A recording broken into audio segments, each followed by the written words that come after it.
Shalom dear friends, आप सभी का स्वागत है डेली बाइबल अध्ययन में। और आज के बाइबल के अध्ययन के लिए मैं आपका ध्यान परमेश्वर के जीवित वचन उत्पत्ति के पहले अध्याय के पहले वचन की ओर लेकर जाना चाहूँगा। और जैसा आप जानते हैं कि पहले भाग में हमने परमेश्वर के वचन से उत्पत्ति के पहले अध्याय के पहले वचन के पहले शब्द आदि का हमने अध्ययन किया था। और इस अध्ययन के द्वारा हमने देखा था कि प्रभु यीशु मसीह ही आदि है, अर्थात प्रभु यीशु मसीह ही अनादि परमेश्वर है और वही सृष्टिकर्ता परमेश्वर है। और ये सत्य है कि प्रभु यीशु मसीह नए नियम के अनुसार इस संसार में मनुष्य का रूप लेकर पैदा हुए, लेकिन प्रभु यीशु मसीह का अस्तित्व परमेश्वर के रूप में अनादि काल से ही वजूद में था।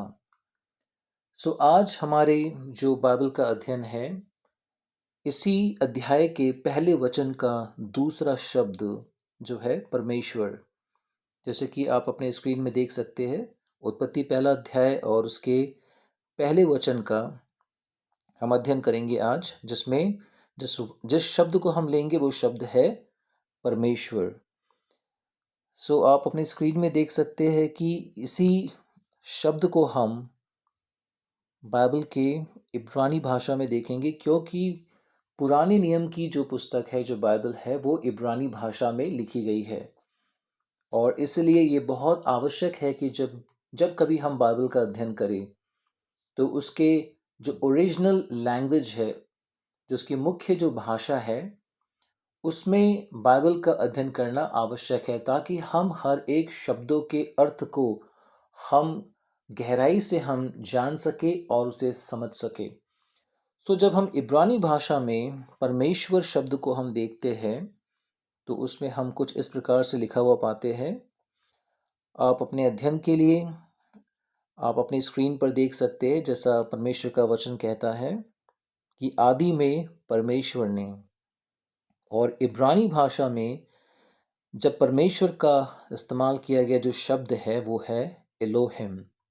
आप अपनी स्क्रीन में देखिए, ये शब्द कहलाता है एलोहिम। और जब हम इसके रूट वर्ड में जब हम जाते हैं, यानी ये शब्द एलोहिम जिस शब्द से निकल कर आया है, तो ये शब्द है एलोहा। देखिए अपने स्क्रीन में, आप गौर से इस शब्द को आप देखें और इसका अध्ययन आप करें। और इसी शब्द में जब हम थोड़ा और पीछे जाते हैं तो इसमें एलोहा जो शब्द है वो निकल कर आता है एल से, जैसे कि आप अपने स्क्रीन में देख सकते हैं हिब्रू, और उसके ट्रांसलिट्रेशन को भी आप दे सकते हैं और उसके प्रोनाउंसिएशन को, और एग्जैक्टली जो वर्ड एल है उसका मीनिंग क्या होता है। सो एल जो है उसका जो सीधे तौर पर आसानी से यदि हम उसके अर्थ को यदि हम समझना चाहें तो वो है शक्ति या फिर सामर्थ्य। सो पुराने नियम की उत्पत्ति की पुस्तक में जब हम इस शब्द परमेश्वर को देखते हैं तो परमेश्वर से आशय है कि वह व्यक्तित्व जो सर्वशक्तिमान है, जिसके लिए कोई भी काम कठिन नहीं है, जिसके लिए कोई भी काम कठिन नहीं है। जैसे कि आज का हमारा विषय है कि क्या आप सच्चे ईश्वर के आराधक हैं, क्या आप सच्चे परमेश्वर की आराधना करते हैं। और मेरा ऐसा मानना है कि एक व्यक्ति सच्चे ईश्वर या परमेश्वर की आराधना तब तक नहीं कर सकता जब तक कि वो स्वयं ना जान ले कि परमेश्वर या ईश्वर का मतलब क्या होता है। क्योंकि बाइबल इसके बारे में हमें बहुत ही स्पष्टता के साथ बताती है कि जब हम परमेश्वर की बात करते हैं तो ये परमेश्वर है कौन। और परमेश्वर के बहुत से गुणों में से एक गुण जो है परमेश्वर का, कि परमेश्वर अदृश्य है। हम परमेश्वर को देख नहीं सकते, हम परमेश्वर को अपनी आंखों से, खुली आंखों से देख नहीं सकते। और इसके अध्ययन के लिए मैं आपका ध्यान लेकर जाना चाहूँगा यूहन्ना रचित सुसमाचार नए नियम की पुस्तक में, यूहन्ना रचित सुसमाचार और उसके पहले अध्याय के हम निकालेंगे। यूहन्ना रचित सुसमाचार उसका पहला अध्याय और उसके 18वें पद में हम जाएंगे। देखिए, यहाँ परमेश्वर का वचन बड़ी ही सरलता से, बड़ी ही स्पष्टता के साथ हमें क्या कहता है कि परमेश्वर को किसी ने कभी नहीं देखा। अर्थात जिस परमेश्वर की बात उत्पत्ति की पुस्तक में हम पढ़ते हैं कि आदि में परमेश्वर ने आकाश और पृथ्वी को बनाया, आदि में परमेश्वर ने आकाश और पृथ्वी का निर्माण किया, तो इस परमेश्वर को जिसने संपूर्ण ब्रह्मांड को बनाया, उससे आज तक किसी ने भी नहीं देखा है। आज तक उस परमेश्वर को किसी ने कभी भी नहीं देखा।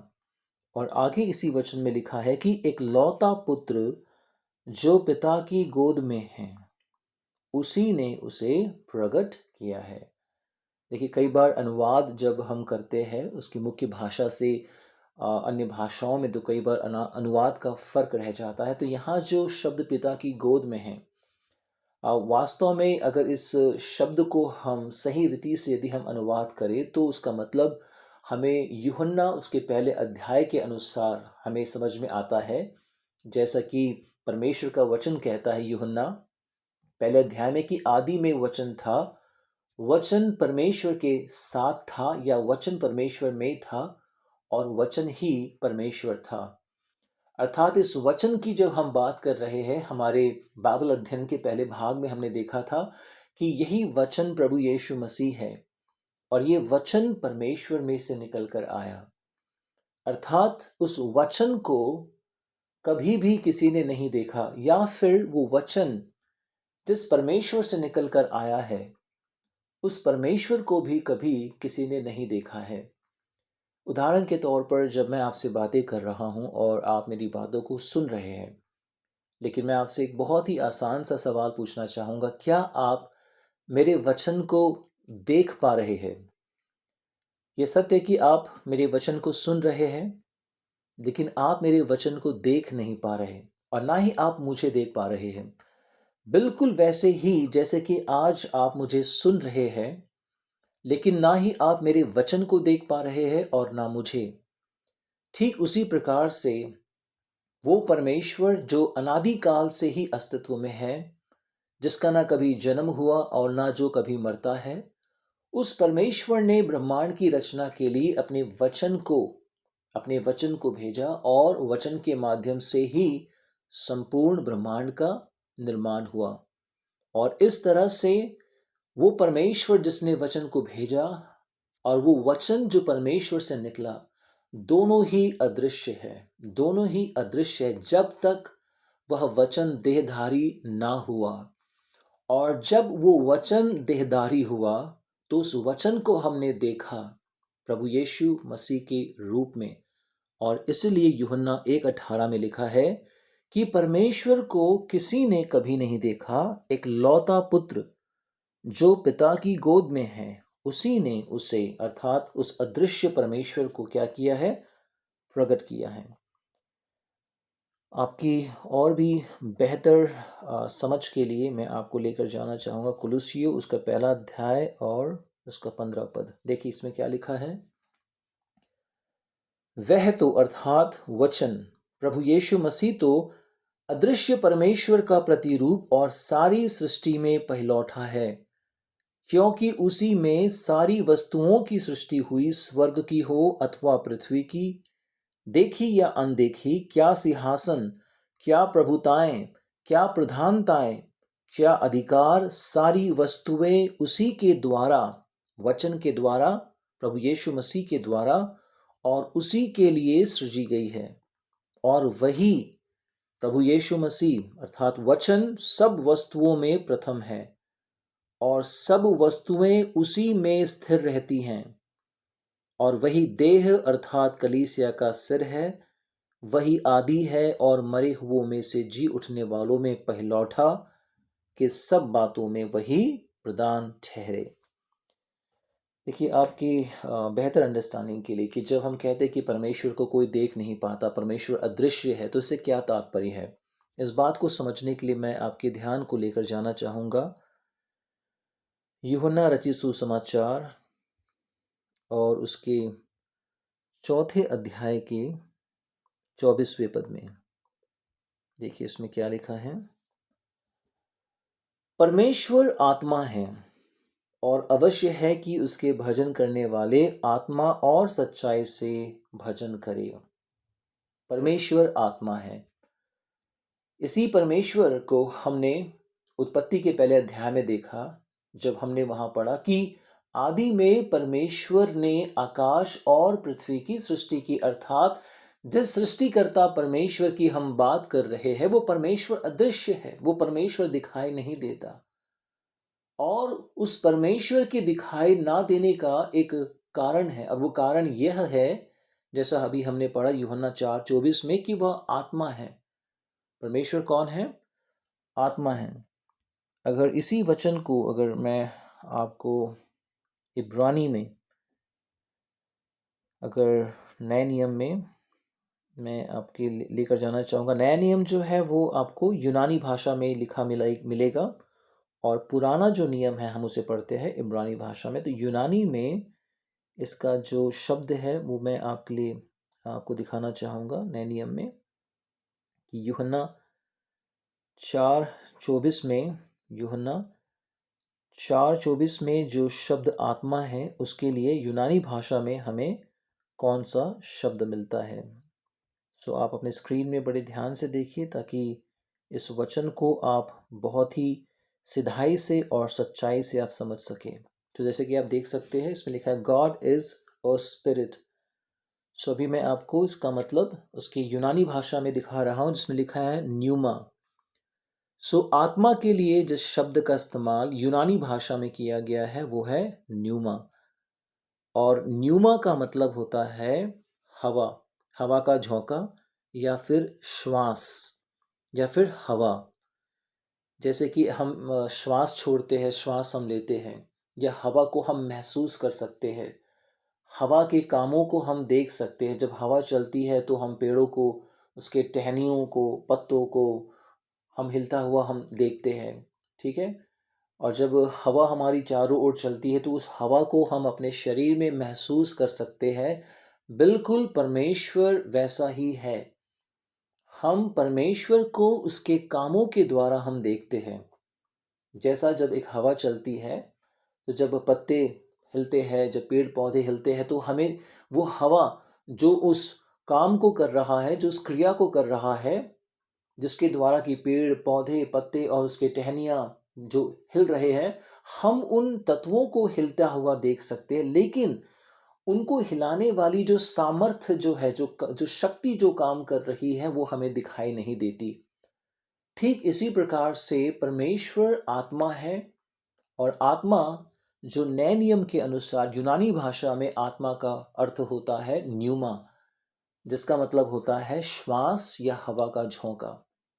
सो परमेश्वर भी बिल्कुल ऐसा ही है कि हम अब उसे अपनी खुली आंखों से देख नहीं सकते, लेकिन हम परमेश्वर को उनके किए गए कामों के द्वारा हम उसे देख सकते हैं जब परमेश्वर काम करता है। हालेलुया। और अब मैं आपका ध्यान लेकर जाना चाहूँगा पुराने नियम में, उत्पत्ति की इसी किताब में, पुराने नियम में। और पुराने नियम में जो आत्मा है, यानी इब्रानी भाषा में, उसका क्या मतलब है मैं आपको दिखाना चाहूँगा। सो आप स्क्रीन में बड़े ध्यान से आप देखिए, ताकि आप ये इब्रानी और यूनानी भाषा जिसकी मैं बात कर रहा हूँ, हो सकता है कि ये दोनों भाषाएं आपके लिए बिल्कुल नहीं हो। सो यदि आप अपने स्क्रीन में ध्यान से देखेंगे तो आपको ये बातें बहुत ही आसानी से समझ में आएगी। सो ये जो शब्द है यूनानी भाषा में, इब्रानी भाषा में, जैसे मैं अभी अंग्रेज़ी में जैसे मैंने पढ़ा कि स्पिरिट, और ये शब्द आपके लिए इब्रानी भाषा में देखिए क्या है। बिल्कुल ये वही शब्द है जो हमने अभी यूनानी भाषा में पढ़ा कि हवा या फिर श्वास। जो हम श्वास को छोड़ते हैं, ये श्वास को हम लेते हैं, या उस हवा को जिसे हम महसूस करते हैं और जिसके कामों को हम देखते हैं, जिनके कामों को हम देखते हैं पर उस हवा को हम देख नहीं पाते। तो यूनानी भाषा में और इब्रानी भाषा में दोनों ही भाषाओं में आत्मा से तात्पर्य है हवा, अर्थात एक ऐसी शक्ति जिसे हम उसके कामों के द्वारा देखते हैं। हम उसके कामों को हम देख सकते हैं, पर हम उस शक्ति को, उस सामर्थ्य को नहीं देख सकते जो उन कामों को अंजाम दे रहा है। इसके और भी गहरी अध्ययन के लिए मैं आपका ध्यान लेकर जाना चाहूँगा नए नियम की पुस्तक में लूका रचित सुसमाचार उसके 24वें अध्याय में। सो अभी हम जाएंगे लूका रचित सुसमाचार उसका 14 अध्याय और उसके 34वें पद को हम देखेंगे। सॉरी, 34वें नहीं, इसके हम चलिए मैं आपको लेकर जाना चाहूँगा अय्यूब उसके 4 का 16। अय्यूब उसके 4 का 16 पुराने नियम में हम दोबारा हम जाएंगे पुराने नियम की पुस्तक में। अब हम जाएंगे अय्यूब की पुस्तक में और हम देखेंगे 4था अध्याय और उसका 16वां पद। देखिए इसमें क्या लिखा है।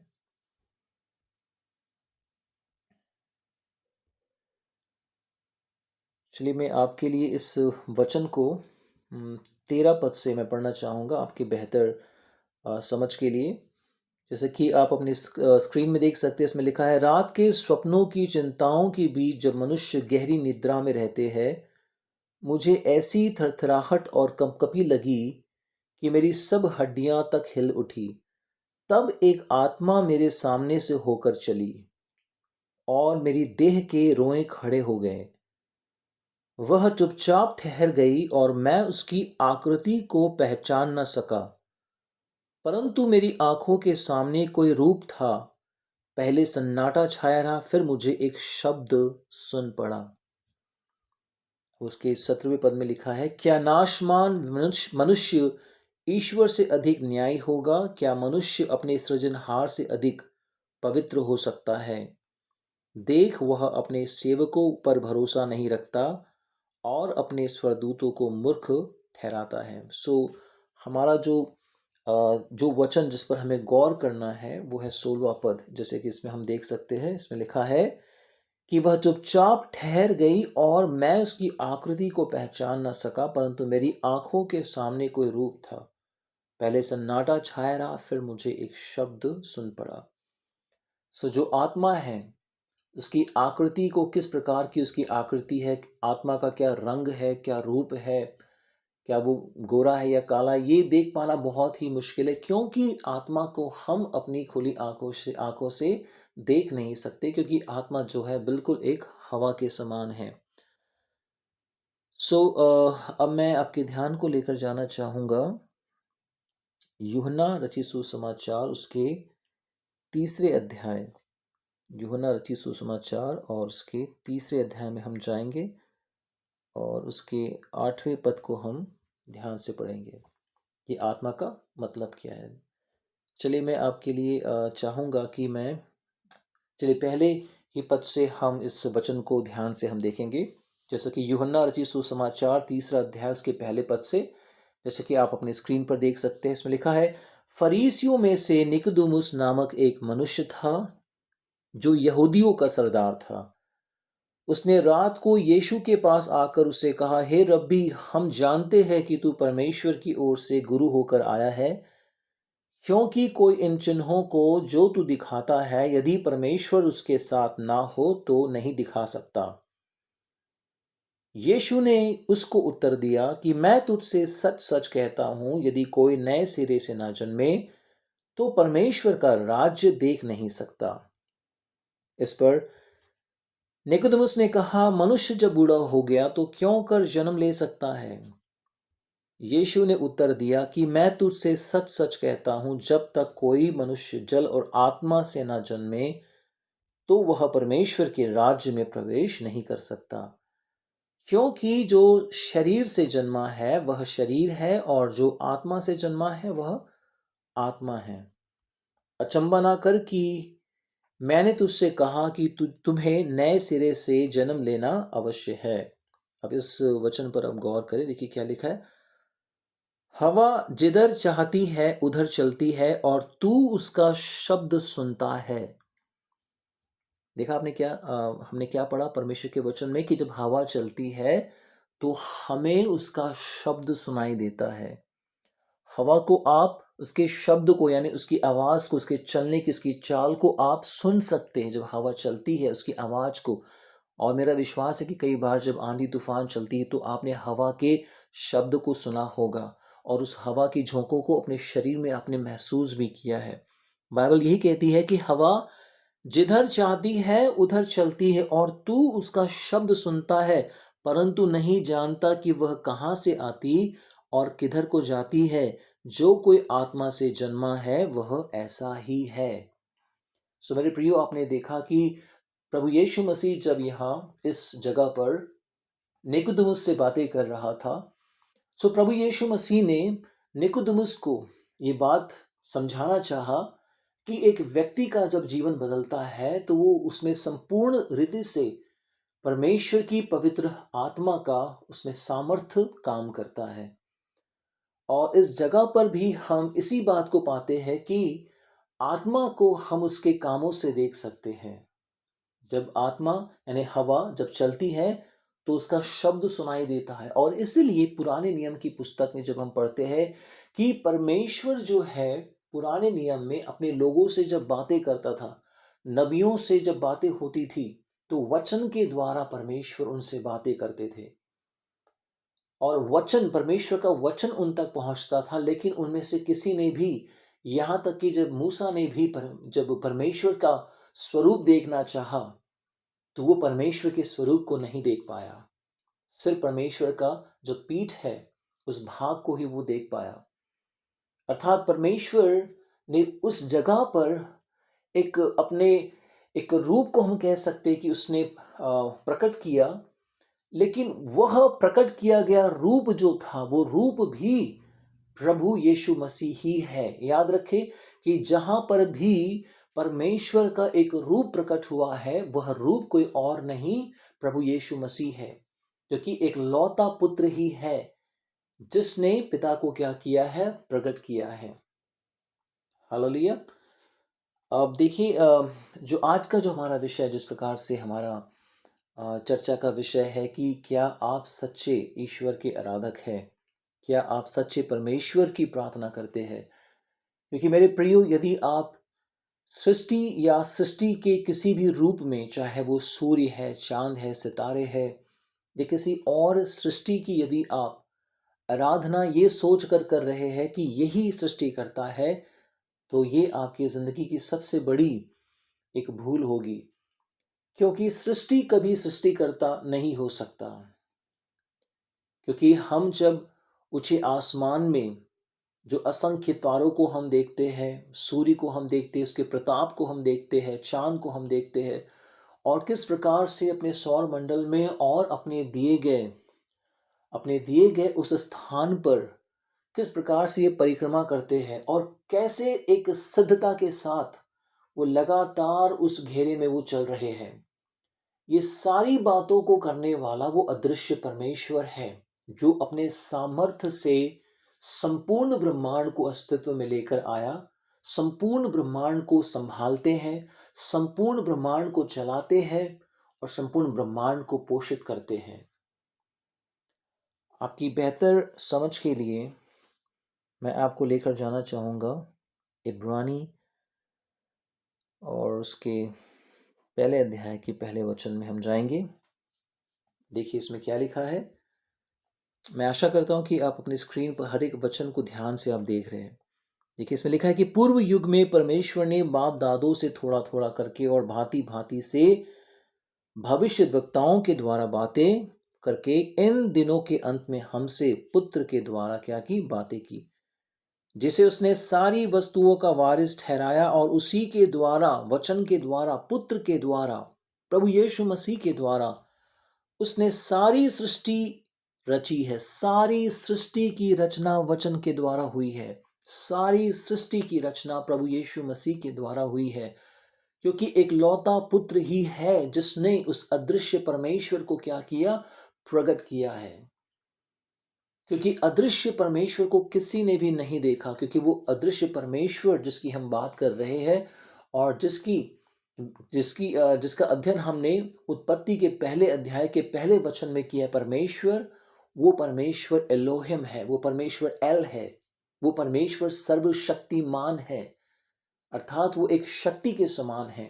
इसका एक और उदाहरण मैं आपको देना चाहूँगा कि हमारे घरों में जितने भी बिजली के उपकरण हैं, चाहे वो बल्ब है, ट्यूबलाइट है, टेलीविज़न है, एसी है, रेफ्रिजरेटर है या पंखे हैं, इन सभी को चलाने के लिए जिस ऊर्जा की, जिस सामर्थ्य की, जिस शक्ति की ज़रूरत है, उसे हम इलेक्ट्रिक कहते हैं, बिजली कहते हैं।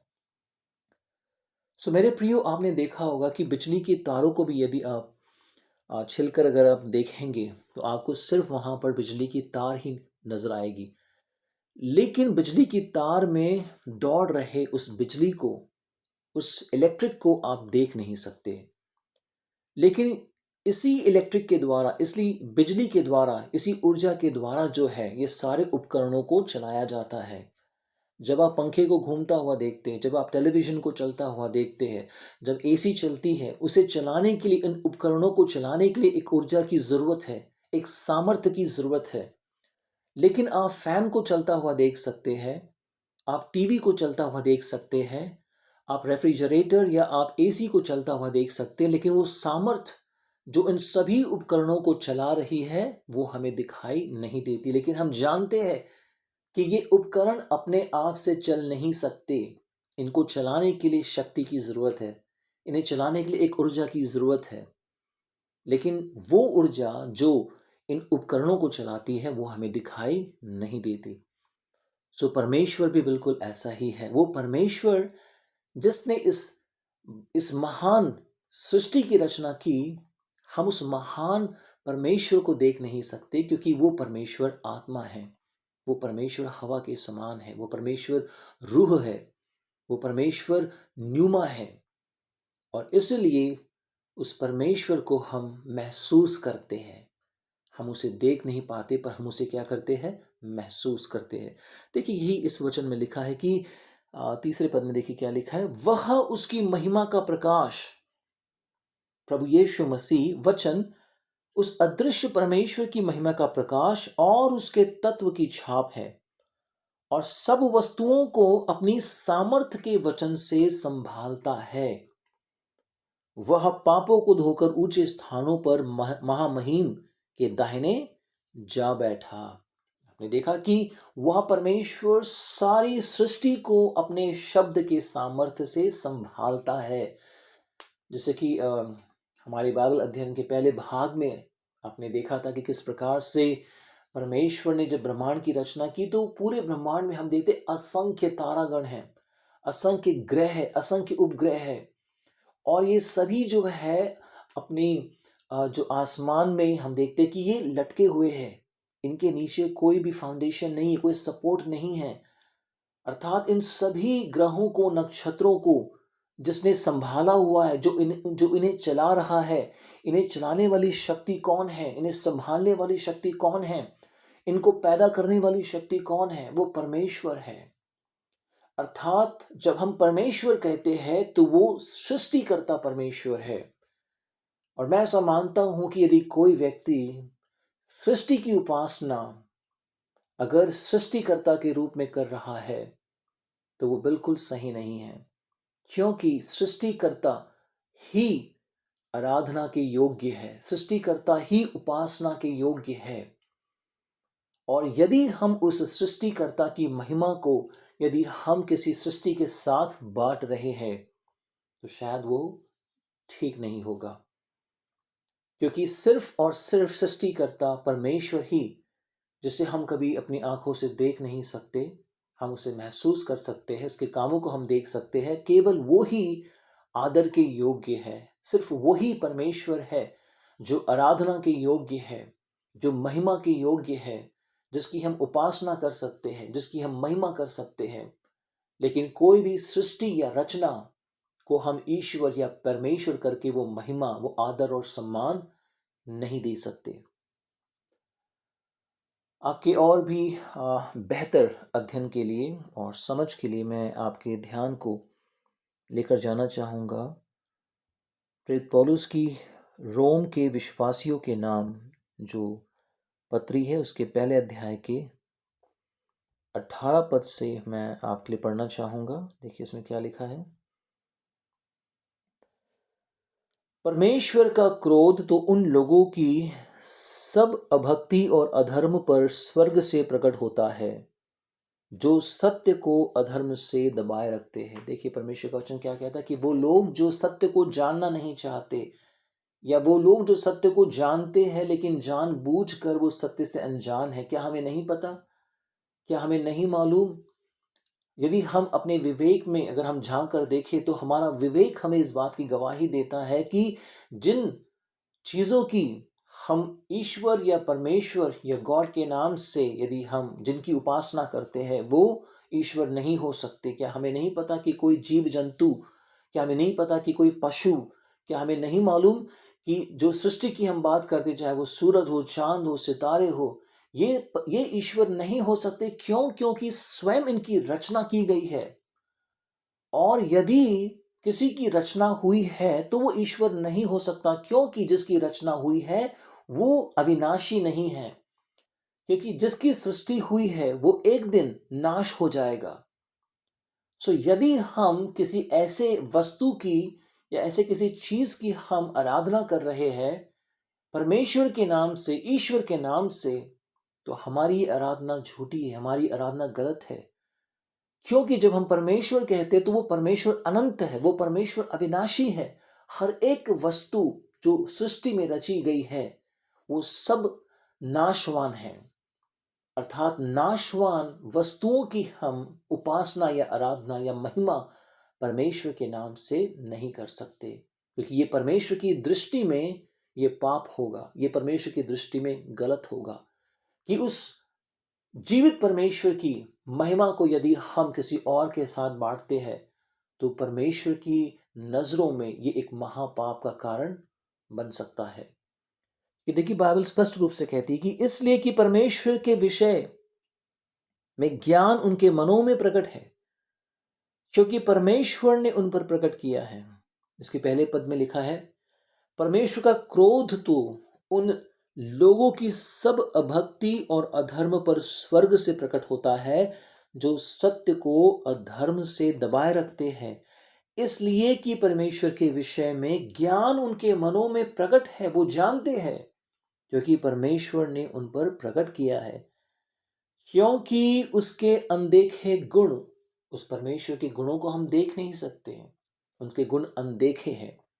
अर्थात उसकी सनातन सामर्थ्य और परमेश्वरत्व जगत की सृष्टि के समय से उसके कामों के द्वारा देखने में आते हैं। देखा आपने जिसकी चर्चा हम अब तक कर रहे थे कि हम परमेश्वर को नहीं देख सकते, हम परमेश्वर के कामों को देख सकते हैं। और यही बात प्रेरित पौलुस के द्वारा लिखी गई इस पत्री में रोमियो की किताब में हमें पहले अध्याय की इस वचन में हम पाते हैं, जहां पर पवित्र आत्मा के प्रकाशन में परमेश्वर ने इस बात को प्रकट किया है कि क्या लिखा है इसमें देखिए, क्योंकि उसके अनदेखे गुण अर्थात उसकी सनातन सामर्थ्य और परमेश्वरत्व जगत की सृष्टि के समय से उसके कामों के द्वारा देखने में आते हैं, यहां तक कि वे निरुत्तर है।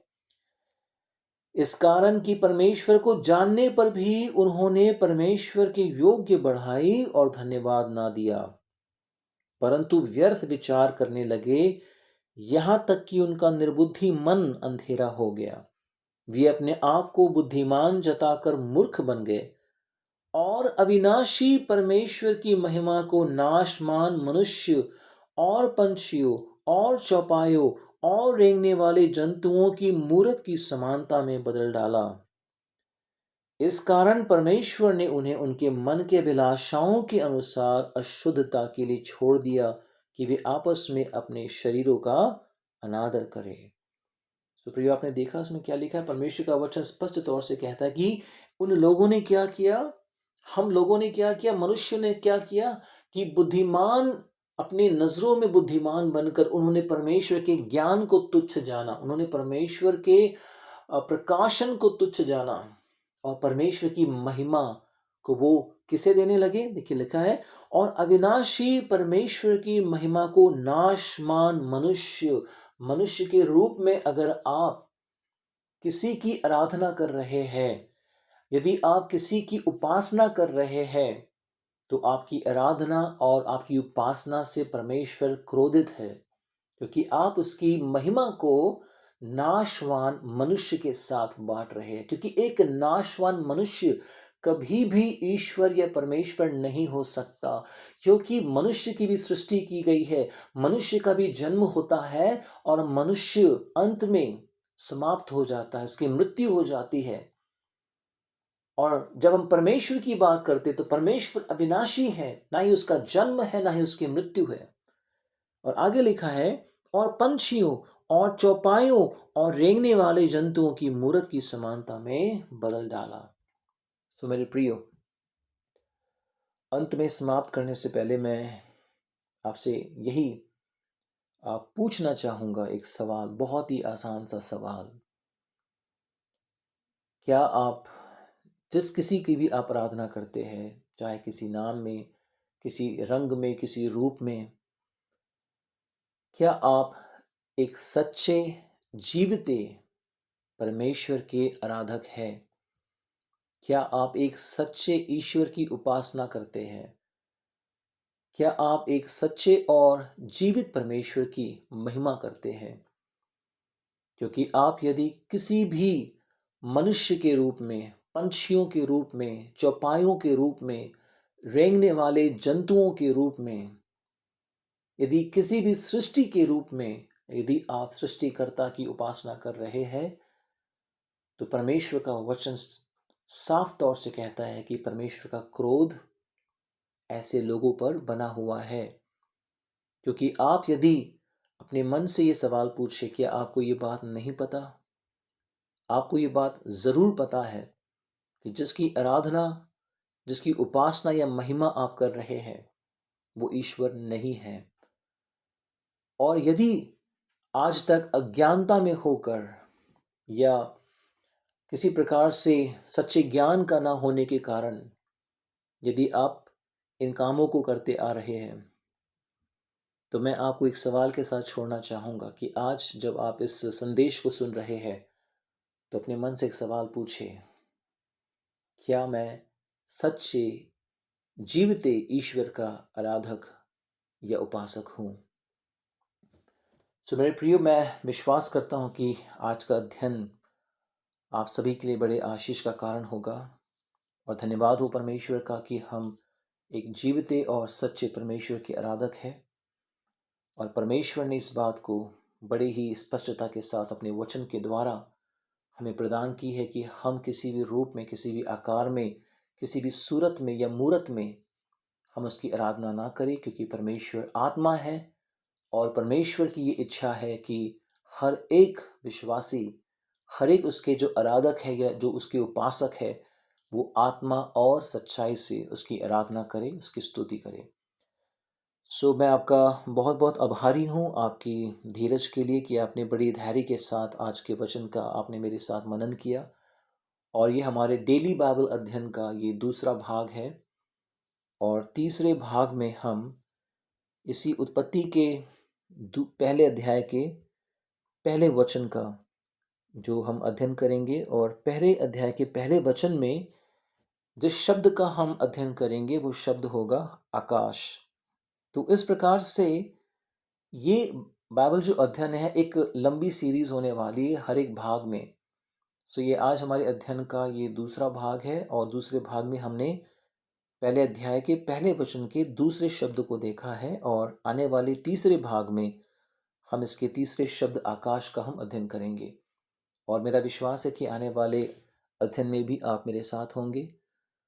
और अपनी तरफ से आप इस वीडियो को, इस वचन को अपने प्रियों के साथ आप शेयर कर सकते हैं। आप इस वीडियो को, इस चैनल को ज़रूर आप लाइक करें, शेयर करें, ताकि आने वाले हर एक नए वीडियो की जो अपडेशन है वो आप तक सही समय पर पहुंच सके। आपका बहुत बहुत शुक्रिया, धन्यवाद। प्रभु आप सबको आशीष दे। Thank you very much.